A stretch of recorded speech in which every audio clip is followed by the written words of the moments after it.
सालों पहले उत्तर भारत के एक छोटे से गांव में कुछ अजीब घटनाएं घटने लगी थीं।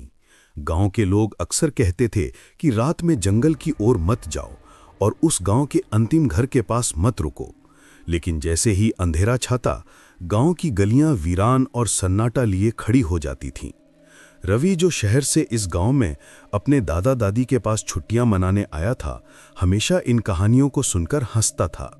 वो कहता, दादा, ये सब बूढ़ों की डरावनी बातें हैं, कुछ भी असली नहीं है। लेकिन जैसे ही रात होती, रवि की हिम्मत धीरे धीरे कम होने लगती। पहली रात रवि को अपने कमरे में अजीब आवाजें सुनाई दी। खिड़की के बाहर हल्की सी चुपचाप में पत्तों की सरसराहट और किसी के धीमे कदमों की आवाजें। उसने सोचा शायद बाहर कोई भेड़ या गाय हो, लेकिन आवाजें लगातार उसके कमरे की खिड़की की ओर बढ़ती चली गईं। उसने पर्दा खींचा और देखा, कोई नहीं। अगली सुबह गांव के लोग रवि को चेतावनी देते हुए बोले, जो घर गांव के अंतिम छोर पर है, वहां रात में अकेले मत रहना। वहां कुछ ऐसा है जिसे देख लोग लौट ही नहीं पाते। रवि ने इसे नजरअंदाज किया। दूसरी रात रवि ने ठान लिया कि वो उस जंगल के पास जाएगा जहां गांव वाले डरावनी बातें करते थे। जैसे ही वो जंगल की ओर बढ़ा, हवा तेज हो गई और अजीब सी गंध उसके नाक में घुलने लगी।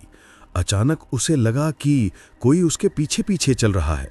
वो मुड़ा, लेकिन वहां कोई नहीं था। उसकी धड़कन तेज हो गई और वो धीरे धीरे डर के मारे वापस गांव की ओर दौड़ा। तीसरी रात रवि ने सोचा कि वो गांव के पुराने कुएं के पास जाके देखेगा। कुएं के पास गांव वाले कभी नहीं जाते थे। रवि जैसे ही कुएं के किनारे पहुंचा, उसने देखा कि कुएं की सतह पर पानी का रंग लाल सा लग रहा था। अचानक पानी में कोई परछाई हिली और तेज चीख जैसी आवाज आई। रवि डर के मारे वहां से भाग खड़ा हुआ। कुछ दिनों बाद गांव में अजीब बातें आम हो गईं।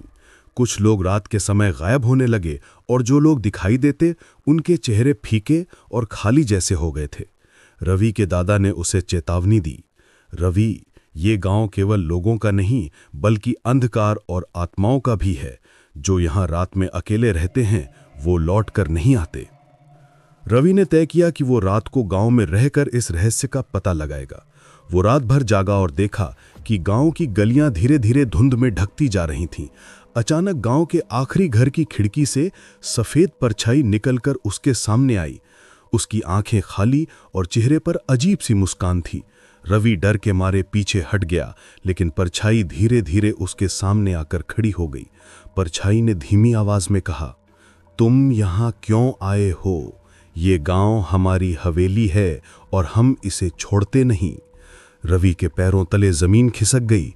उसने जोर से चीख मारी, लेकिन आवाजें गांव के जंगल में गूंजती रहीं। अचानक परछाई गायब हो गई और रवि खुद को गांव की मुख्य सड़क पर पाया। उसने महसूस किया कि रात का अंधेरा अब खत्म हो चुका है, लेकिन उसके साथ एक अजीब सा डर बैठ गया था। गांव के लोग धीरे धीरे अपने घरों से बाहर आए और रवि को देखते ही सख्त लहजे में बोले, अब तुम समझ गए ना कि इस गांव के रहस्य से खेलना खतरनाक है। अगले दिन रवि ने अपने माता पिता को फोन किया और तुरंत वापस शहर लौटने का फैसला किया। जब वो ट्रेन में बैठा, उसने देखा कि गांव की गलियां अब भी धुंधली और शांत थीं, लेकिन उसे ऐसा लगा जैसे कोई उसकी हरकतों पर नजर रख रहा हो। वर्षों बाद रवि शहर में रहता है, लेकिन कभी कभी उसे गांव की रातों की वो परछाई याद आती है और वो जानता है कि वहां के रहस्य अभी भी वहीं मौजूद हैं, सिर्फ इंतजार कर रहे हैं किसी नए अनजाने मेहमान का। कहानी की सीख, कुछ रहस्य सिर्फ अनुभव करने वालों के लिए होते हैं। हर गांव में कहानियां होती हैं, लेकिन कुछ कहानियां सच्चाई से भी डरावनी होती हैं।